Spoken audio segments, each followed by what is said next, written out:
Welcome to middle education. लीजिए अब आपके सामने कक्षा 10वीं अर्धवार्षिक परीक्षा वर्ष 2025-26 गणित विषय का एक ऐसा प्रश्न पत्र लेकर के आ चुका हूं जहां से बहुत सारे क्वेश्चन आपके एग्जाम में आएंगे। तो स्टूडेंट्स, अब हमें करना क्या है, इस पेपर में जितने भी क्वेश्चन दिए गए हैं फटाफट हमें सॉल्व करना है और हमें याद भी करते जाना है सारे वस्तुनिष्ठ क्वेश्चन को, क्योंकि यहीं से रिपीट होने वाले हैं। तो बिना टाइम वेस्ट किए फटाफट हम करते हैं वीडियो को शुरू। देखो, अगर मैं गणित के पेपर की बात करूं तो टोटल हमारे पेपर में 23 प्रश्न रहेगा और 75 नंबर का हमारा पेपर रहेगा। अगर हम इसे अच्छे सॉल्व करते हैं तो हमारा आएगा 75 में से 75 नंबर। आगे बढ़ते हैं तो यहाँ पर बहुत सारे निर्देश मेंशन हैं, जैसे सभी प्रश्न को हल करना अनिवार्य है। 1 से लेकर के 5 तक आपको 30 वस्तुनिष्ठ क्वेश्चन देखने को मिलेगा, जो कि प्रत्येक क्वेश्चन 1 अंक का रहने वाला है। आगे 6 से लेकर 17 तक कुल 12 प्रश्न ऐसे रहेंगे जो कि 2 नंबर के रहेंगे। 18 से लेकर के 20 तक 3 प्रश्न ऐसे रहेंगे जो कि 3 नंबर के रहेंगे। 21 से लेकर के 23 तक 3 प्रश्न ऐसे रहेंगे जो कि 4 अंक के रहने वाले हैं। अगर आप इंग्लिश मीडियम के स्टूडेंट हैं तो पूरा का पूरा निर्देश अंग्रेजी में भी उपलब्ध है, आप इसे देख लीजिएगा। हम सीधे जंप करते हैं अपने क्वेश्चंस की तरफ, और क्वेश्चन आपको हिंदी और इंग्लिश दोनों लैंग्वेज में देखने को मिलेगा। प्रश्न नंबर 1 कह रहा है कि सही विकल्प चुन करके लिखो। इसमें पहला नंबर कहता है चर x के बहुपद px में x की घात बहुपद की घात कहलाती है। जो x की घात है वो बहुपद की कौन सी घात है? तो जो भी x की घात होती है वो बहुपद की अधिकतम घात होती है या फिर उच्चतम घात होती है। तो यहाँ पर हमें ऑप्शन नंबर बा में टिक करना है। हमें एक कंडीशन दिया है, जब a1 बटे a2 बराबर b1 बटे b2 बराबर c1 बटे c2 हो तो समीकरण का निकाय a1x plus b1y plus c1 equal 0 तथा a2x plus b2y plus c2 equal 0 हो तो क्या होगा? तो इसका सही आंसर बनेगा कि अंततः अनेक हल होंगे। इसके अंततः अनेक हल होंगे, बस इस चीज को ध्यान रखिएगा। आगे बढ़ते हैं। नेक्स्ट हमारा तीसरा नंबर कहता है यदि द्विघात समीकरण लिखा है A X square plus B X plus C के शून्य के ए और बी है तो ए प्लस बी का मान क्या होगा? तो इसका सही आंसर हो जाएगा आपका माइनस बी अपॉन ए। अच्छा, यहीं पर अगर प्रश्न पूछा होता ना कि ए इंटू बी का मान क्या होगा, तो इसका आंसर हो जाएगा सी अपॉन ए। इसका एक ट्रिक है, मैं थोड़ी बताता हूं, जरा समझिएगा। देखो, यहाँ पर सबसे पहले जो भी आपका समीकरण दिया है ना, वो समीकरण को हमने लिख लिया, ठीक है। अब हमें सबसे पहले प्लस का मान निकालना है और निकालना है माइनस का वैल्यू, ठीक है। ये कर दिया हमने। यहाँ पर हमने लाइन खींच दिया, यहाँ पर लाइन खींच दिया। सबसे पहले ए है ना, ए आप दोनों में लिख दो, इसमें भी लिख दो, इसमें भी लिख दो। फिर क्या बचा? बी बचा तो बी ऊपर वाले में लिख दो, और सी बचा तो सी नीचे वाले में लिख दो। जिसमें प्लस रहे उसमें माइनस लगा दो, बस ये तुम्हारा सूत्र बन के तैयार हो गया। देखो, ए प्लस बी आएगा तो बी माइनस ए लिखोगे, और ए इंटू बी आएगा तो सी बटे ए लिखना। अच्छे से याद कर लो, 100% एग्जाम में आएगा, इस बात की मैं गारंटी देता हूं।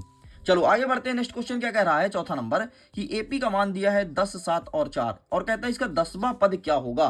बहुत सही, बहुत अच्छा प्रश्न है। तो इसका 10वां पद हो जाएगा आपका माइनस 17। यही आपका सही उत्तर हो जाएगा। चलो आगे बढ़ते हैं। 5वां नंबर कह रहा है एक द्विघात समीकरण दिया गया है x square minus 4x plus 4 के विविधकर का मान क्या होगा? विविधकर का मान ज्ञात करने का सूत्र क्या होता है? बी स्क्वायर माइनस 4ac, यही होता है ना। बस फटाफट वैल्यू पुट करना है, तुम्हारा आंसर आ जाएगा। ए का मान तुम्हारा 1 निकलेगा, ठीक है। मान लिख देता हूँ, देखो कुछ नहीं है ना, 1 निकलेगा। बी का मान क्या निकलेगा? -4 निकलेगा, ठीक है। और सी का मान क्या निकलेगा? 4 निकलेगा। बस फटाफट यहाँ पर रख देना, और रखने के बाद तुम्हारा आंसर निकल जाएगा ऑप्शन नंबर 0। यही आपका सही उत्तर हो जाएगा। नेक्स्ट हमारा कह रहा है प्रश्न क्रमांक 6, एक अशून्य परिमेय संख्या एवं अपरिमेय संख्या का गुणनफल क्या होगा? मतलब सिंपल सा, एक परिमेय संख्या और अपरिमेय संख्या का गुणनफल पूछा है। तो कभी भी परिमेय संख्या में से अगर आप अपरिमेय संख्या गुणनफल करते हैं तो हमेशा आपको जो संख्या मिलेगी वो अपरिमेय होगी। तो इसका सही आंसर ऑप्शन नंबर आ हो जाएगा। अगर आप इंग्लिश मीडियम के स्टूडेंट हैं तो फटाफट सारे क्वेश्चन को इंग्लिश में देख लीजिए, चूज द करेक्ट ऑप्शन, ठीक है। यहाँ पर क्या हो जाएगा? हाईएस्ट पावर हो जाएगा। यहाँ पर इसका वैल्यूज क्या हो जाएगा? तो इसका आंसर आपको लिखना है option number D, इनफाइट many solutions, ठीक है। एंड इसका सही आंसर हो जाएगा माइनस बी अपॉन ए। नेक्स्ट प्रश्न नंबर 4 का सही आंसर क्या हो जाएगा? -17। इसका वैल्यू पूछा है, ठीक है, इसका मतलब विविधकर का मान पूछा है, तो इसका सही आंसर आपका 0 हो जाएगा। एंड जो अंतिम वाला क्वेश्चन है इसका सही आंसर हो जाएगा always an irrational number is correct answer, ठीक है। और सारे क्वेश्चन को अच्छे से याद कर लीजिएगा, मैं फिर से कह रहा हूँ। आगे बढ़ते हैं। प्रश्न नंबर 2 कह रहा है रिक्त स्थान की पूर्ति कर लिखना है। पहला नंबर कहता है किसी बिंदु की बाई अक्ष से दूरी डैश डैश कहलाती है, तो भुज कहलाएगा या फिर एक्स निर्देशांक? जो लिखना हो वो लिख लो, एक्स निर्देशांक लिख लो या फिर तुम भुज लिख लो, ठीक। यही आपका सही उत्तर हो जाएगा। नेक्स्ट हमारा कह रहा है दूसरा नंबर कि एक वृत्त की डैश डैश समांतर स्पर्श रेखाएं हो सकती हैं। तो एक वृत्त की 2 स्पर्श रेखाएं हो सकती है, बस 2 से ज्यादा स्पर्श रेखा नहीं होगी। ठीक है, समांतर बोला है, समांतर कंडीशन में 2 हो सकती है। वैसे एक वृत्त की एक ही स्पर्श बिंदु होती है, लेकिन समांतर स्पर्श में 2 हो सकती है। नेक्स्ट कह रहा है कि त्रिज्य खंड की संगत चाप की माप उस चाप की डैश डैश कहलाती है, तो उस चाप की लंबाई कहलाती है। तो यहां पर आपको लंबाई लिखना है। नेक्स्ट हमारा कह रहा है चौथा नंबर, समांतर श्रेणी दिया है 7, 13, 19 और 205 में पदों की संख्या निकालनी है, जिसमें पदों की संख्या आपकी 34 हो जाएगी। ठीक है, नेक्स्ट कह रहा है कि सभी वर्ग डैश डैश होते हैं। तो सभी वर्ग हमेशा समरूप होते हैं। समरूप का मतलब क्या होता है, दिखने में समान होते हैं। जैसे देखो, ये छोटा तुमने वर्ग बना दिया, ये बड़ा वर्ग बना दिया, लेकिन है तो वर्ग ना, तो ये समरूप होते हैं। नेक्स्ट कहता है कि ऊपर के किसी भी बिंदु से नीचे के किसी भी बिंदु को देखने के लिए दृष्टि रेखा को क्षैतिज से जितना नीचे घुमाना पड़ता है वह कोण क्या कहलाता है, उसे कहते हैं अवनमन कोण। ठीक है, अवनमन कोण। अभी मैं इसका ट्रिक बताता हूं याद करने का। देखो क्या कह रहा है कि ऊपर के किसी बिंदु, समझो यहां पर कोई खड़ा है, ठीक है, यहां पर कोई खड़ा है और ऊपर के किसी बिंदु, ठीक है भाई, ऊपर के किसी भी बिंदु से नीचे के किसी भी बिंदु को, नीचे के किसी भी बिंदु को देखने के लिए दृष्टि रेखा को क्षैतिज से जितना नीचे घुमाना पड़ता है उसे क्या कहते हैं, तो क्षैतिज तो ये सामने होता है। ठीक है, इसको नीचे घुमा रहा है, नीचे कोई व्यक्ति देख रहा है, ठीक है, नीचे देख रहा है, तो नीचे देखना कहलाता है अवनमन। अब देखो जरा, यहां पर कोई व्यक्ति है और छत में कोई व्यक्ति खड़ा है, उसे देख रहा है, तो उसे क्या कहेंगे, उन्नयन। ठीक है, उसे कहेंगे उन्नयन। मतलब ऊपर से नीचे देखना अवनमन और नीचे से ऊपर देखना उन्नयन। अब जरा समझो, तुम अपने घर के छत में खड़े हो, यहां से सपोज करो कि तुम एक लड़का हो या फिर कोई लड़का यहाँ पे खड़ा है और यहाँ पे एक लड़की जा रही है, तो लड़का जो है उस लड़की को देख रहा है, मतलब वो कर रहा है अवनमन। क्या, अवनमन। लेकिन यहाँ पे कोई लड़की है और यहाँ पे कोई लड़का खड़ा है, ठीक है, और लड़की इस लड़के को देख रही है, वो उसका जो नजारा कहलाएगा वो कहलाएगा उन्नयन। अगर इतना समझ गए तो एक क्वेश्चन आएगा 4 नंबर का, वो तुम कर जाओगे। आगे हम क्वेश्चन आपको दिखाएंगे। ठीक है, सेम क्वेश्चन इंग्लिश में अवेलेबल है, फिल इन द ब्लैंक्स देख सकते हो। सबका आंसर चुपचाप जैसे मैं बताया हूं वैसे इंग्लिश में लिख देना। आगे बढ़ते हैं, प्रश्न क्रमांक 3, सत्य असत्य लिखो। पहला नंबर कहता है कि प्रत्येक परिमेय संख्या वास्तविक संख्याएं होती हैं, बिल्कुल सही है। ठीक है, नेक्स्ट हमारा क्या कह रहा है कि समकोण त्रिभुज की सबसे बड़ी भुजा कर्ण होती है, बिल्कुल सही है। नेक्स्ट कह रहा है कि किसी बाह्य बिंदु से वृत्त पर, यहाँ पर है, वृत्त पर खींची गई स्पर्श रेखाएं बराबर होती है, बिल्कुल सही है। नेक्स्ट आपका कह रहा है कि वृत्त केंद्र से जीवा पर डाला गया लंब जीवा को समद्विभाजित करता है, ये भी आपका सही हो जाएगा। नेक्स्ट कह रहा है कि 2 समरूप त्रिभुजों की संगत भुजाएं समानुपातिक होती है, ये भी सही हो जाएगी। नेक्स्ट कह रहा है कि द्विघात बहुपद में केवल एक शून्यक होता है, ये आपका गलत हो जाएगा। इस प्रकार से सब कुछ सही है, केवल आपका लास्ट वाला गलत है। ठीक है, सेम क्वेश्चन इंग्लिश में है, अगर आप इंग्लिश मीडियम के हैं तो सारे क्वेश्चन को इंग्लिश में देख लीजिए। आगे बढ़ते हैं नेक्स्ट क्वेश्चन की तरफ। नेक्स्ट हमारा कह रहा है प्रश्न क्रमांक 4, सही जोड़ी को मिलाइए। आइए फटाफट देखते हैं। कह रहा है कि किसी बिंदु की एक्स अक्ष से दूरी क्या होगी, तो एक्स अक्ष से दूरी कहलाती है कोटि, तो इससे कोटि से मैच करना है। नेक्स्ट कह रहा है कि धन पूर्णांक हमेशा प्रकृत संख्या होती है, तो प्रकृत संख्या से मैच करिएगा। नेक्स्ट कहता है कि दो बहुपद का गुणन क्या होगा, हमेशा बहुपद होगा, तो इससे मैच करना है। नेक्स्ट कहता है कि x0 बिंदु का भुज होता है, इसमें भुज होगा x होगा, तो इसको x से मैच करोगे, चौथा नंबर का हो गया। अर्धगोले के आयतन का सूत्र क्या होता है, तो 2/3 पाई r क्यूब होता है, तो इससे मैच करोगे, 5वें नंबर का। एंड जो अंतिम वाला बचा है कि वृत्त के व्यास d पर एवं त्रिज्या r में संबंध होता है, तो d बराबर 2r, एंड ये हो गया 6वां नंबर। कैसे बनेगा जरा देखना इसका संबंध। ये आपका सर्किल हो गया वृत्त, क्या कहता है, वृत्त का व्यास तो पूरे को कहते हैं, है ना, और त्रिज्या क्या होती है, व्यास की आधी त्रिज्या होती है, मतलब 1r और 2r, और पूरे को कहते हैं d। तो भाई यही ना होगा, d बराबर 2r, मतलब 2। याद कीजिए अपने स्कूल का पहला दिन। आपको याद है आपने कुछ टारगेट सेट किया था। आपका यही टारगेट था कि क्लास 10th में हम बहुत अच्छे से पढ़ाई करेंगे और अच्छे परसेंटेज बनाएंगे। जैसे मेरा अच्छा परसेंटेज बनेगा, हमारे माता पिता का सर गर्व से ऊपर उठेगा। आपका भी यही ड्रीम था ना। लेकिन आपको पता है इस वक्त आप अपने ड्रीम से भटक रहे हैं। आप डेली कहते हैं हम कल से पढ़ाई करेंगे, कल से पढ़ाई करेंगे, लेकिन हमारी पढ़ाई हो नहीं पाती है। और अब तो हमारे पास ज्यादा समय भी नहीं बचा है। हमारा नवंबर में हाफ ईयरली एग्जाम में बीतते जा रहा है, जनवरी में हमारा प्री बोर्ड एग्जाम होगा, मतलब हमारे पास मात्र दिसंबर बस का समय बचा है। आपके उंगली को पकड़ के मैं उस लक्ष्य तक ले जाऊंगा जहां से तुम्हारे माता पिता तुम पर प्राउड फील करेंगे और गर्व से समाज के सामने जी सकेंगे। आपके सामने मिडिल एजुकेशन लेकर के आया है टॉपर सीरीज वर्ष 2026। इसके अंतर्गत आपको सभी सब्जेक्ट के सभी चैप्टर को बहुत अच्छे से कवर किया जाएगा, फिर चाहे आपके वस्तुनिष्ठ प्रश्न हो या फिर आपके 2 नंबर 3 नंबर 4 नंबर के क्वेश्चंस। डेली लाइव क्लासेस लेगी और डाउट सेशन भी रखेगी। सारे क्वेश्चन एग्जाम ओरिएंटेड रहेंगे, मतलब वही क्वेश्चन जो आपके एग्जाम में आता है वही सब कराया जाएगा।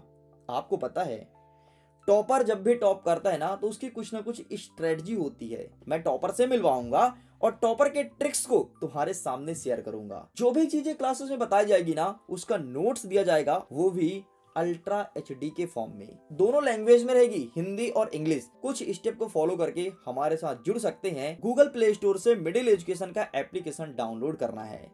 एप्लीकेशन जैसे डाउनलोड करते हैं लॉगिन का पूरा प्रोसेस कीजिएगा एंड पेड कोर्स के ऑप्शन को क्लिक करना है। सबसे ऊपर ही आपको टॉपर सीरीज वर्ष 2026 का एक लिंक मिल जाएगा। वहां पर सबसे नीचे आपको बाय बटन का ऑप्शन मिलेगा, उसे सिंपल सा क्लिक करके और अपने UPI से पेमेंट करना है और 20 नवंबर से चल रही डेली लाइव क्लासेस का मजा लेना है। वो आ रहे देख लो, बस इस प्रकार से भी होता है कंप्लीट। चलो आगे बढ़ते हैं, प्रश्न नंबर 5 को कवर कर रहे हैं। अच्छा, इंग्लिश में अवेलेबल है, देख लेना। 5वां नंबर कह रहा है कि एक शब्द एक वाक्य में उत्तर देना है। किसी AP के प्रथम n पद का योग ज्ञात करने का सूत्र क्या होता है? n पदों का योग ज्ञात करने का सूत्र देखना जरा, मैं लिखता हूं SN बराबर n/2, ठीक है, bracket start 2a plus n-1 bracket small bracket close और d मतलब होता है डिफरेंस, अंतर। बस इस सूत्र से तुम nवा पद फाइंड कर सकते हो, n पदों का योग ज्ञात कर सकते हो। ये है n पदों का योग। नेक्स्ट कह रहा है दूसरा नंबर कि त्रिघात बहुपद में अधिकतम कितने शून्यक होते हैं? तो कितना घात है? त्रिघात है ना, तो शून्यक भी 3 होंगे। अच्छा, द्विघात बहुपद में 2 शून्यक, ध्यान रखना। नेक्स्ट कहता है कि त्रिज्य खंड के संगत चाप की माप क्या कहलाती है? तो चाप की लंबाई कहलाती है, चाप की लंबाई। नेक्स्ट आपको कह रहा है कि cos 0 डिग्री का मान क्या होता है? तो cos 0 डिग्री का मान यहाँ पर आपको 1 लिखना है, इसका वैल्यू 1 होता है। नेक्स्ट क्या कह रहा है? वह रेखा क्या कहलाती है जो हमारी आंखों से भूमि के समांतर जाती है? उसे कहते हैं क्षैतिज रेखा, क्षैतिज रेखा। अगर आप प्रश्न को सही से पढ़े होते तो देखो यहाँ पर मैंने इससे डिस्कस किया था, ये सामने जा रहा है, यहाँ पर लिखा भी है, देखो क्षैतिज है ना, तो एक का आंसर तो ऐसे मिल जाता है। जो सामने जाए उसे कहते हैं क्षैतिज और जो ऐसे जाए लंबा लंबा उसे कहते हैं ऊर्ध्वाधर, ध्यान रखिएगा। चलो आगे बढ़ते हैं, ये भी हमारा कंप्लीट हो गया। अच्छा, एक बचा है। 6वां नंबर कहता है कि एक वृत्त के क्षेत्रफल का सूत्र क्या होता है? तो वृत्त का क्षेत्रफल निकालने का सूत्र क्या होता है? 0/360 डिग्री, ठीक है, 0 मतलब 0 डिग्री होता है, बराबर πr² माइनस कोण OAB। बस इतना तुम्हें लिखना है, ठीक है। चलो, वृत्त का क्षेत्रफल 2πr, वृत्त का क्षेत्रफल, वृत्त की परिधि 2πr, हाँ πr², ठीक है, ओके, डन। यहाँ पर इंटू कर देना, यहाँ पर इंटू कर देना, बस ठीक है, इक्वल। ये हो गया, ये आपका कंप्लीट हो गया। चलो आगे बढ़ते हैं। प्रश्न नंबर 6 कह रहा है कि एक संख्या दिया गया है, संख्या दिया है आपका 7429, अभाज्य गुणनखंड के रूप में इसे व्यक्त करना है, कन्वर्ट करना है। और यहीं पर अथवा में कह रहा है कि एक संख्या दिया गया है 4 के पावर में n पर विचार कीजिए जहां n एक प्राकृत संख्याएं हैं और जांच कीजिए क्या n पर कोई ऐसा मान है जिसके लिए 4n का अंक 0 पर समाप्त होता है। भाई देखते हैं सबसे पहले ऊपर वाले का आंसर, फिर हम देखेंगे नीचे वाले का आंसर। तो ये रहा आपके सामने प्रश्न क्रमांक 6 का उत्तर, ये 7429 का, ठीक है। इस प्रकार से आपको अभाज्य गुणनखंड करना है, देख लो 17 के पावर में 1 आएगा, 19 के पावर में 1 आएगा और 23 के पावर में 1 आएगा, ठीक है। यही आपको लिख करके चले आना है। आगे जो अथवा वाला प्रश्न पूछा था इसका आंसर मैं दिखा देता हूं। तो इसका आंसर आपको जाना पड़ेगा बुक में। पेपर इस बार टफ आ रहा है, तुमको पता है ना, वो बोर्ड एग्जाम का पेपर इससे भी खतरनाक रहने वाला है, इसलिए ध्यान से पढ़ लेना। ये देखो इस प्रकार से तुम्हें लिखना पड़ेगा। अच्छा, यहाँ पर अगर वैल्यू चेंज कर दे तो परेशान मत होना। जैसे 4 के स्थान पर पिछले साल क्या किया था, 6 कर दिया था, ठीक है, तो परेशान मत होना। सेम ऐसे ही अगर तुमने अप्रोच सीख लिया तो ऐसे ही तुम्हें सॉल्व करके आना है। चलो साइड करते हैं नेक्स्ट क्वेश्चन की तरफ। नेक्स्ट हमारा कह रहा है 7वां नंबर की एक द्विघात बहुपद दिया गया है जिसका वैल्यू है x² + 7x + 10 = 0। इसे शून्यक फाइंड करना है और शून्यक तथा गुणांकों के बीच संबंध की सत्यता की जांच भी करनी है, ठीक है। ये देख लो यहाँ पर लिखा है क्वाड्रेटिक पॉलीमल, ठीक है, और ये वैल्यू लिखा है और verify the relationship between 0 and coefficients. तो ये देखो ये रहा इसका आंसर, ठीक है। ये सत्यता की जांच करना है, एग्जांपल से क्वेश्चन पूछा गया है। ये देख लो पूरा सेम टू सेम क्वेश्चन है ना, बस यही तुम्हें चिपका के चले आना है। चलो साइड करते हैं। नेक्स्ट क्वेश्चन क्या कह रहा है अथवा में कहता है कि 4s² - 4s + 1 के शून्यक फाइंड कीजिए, ठीक है। इसका शून्यक क्या होगा, तो इसका आंसर भी मैं दिखा देता हूं। तो इसका आंसर आपको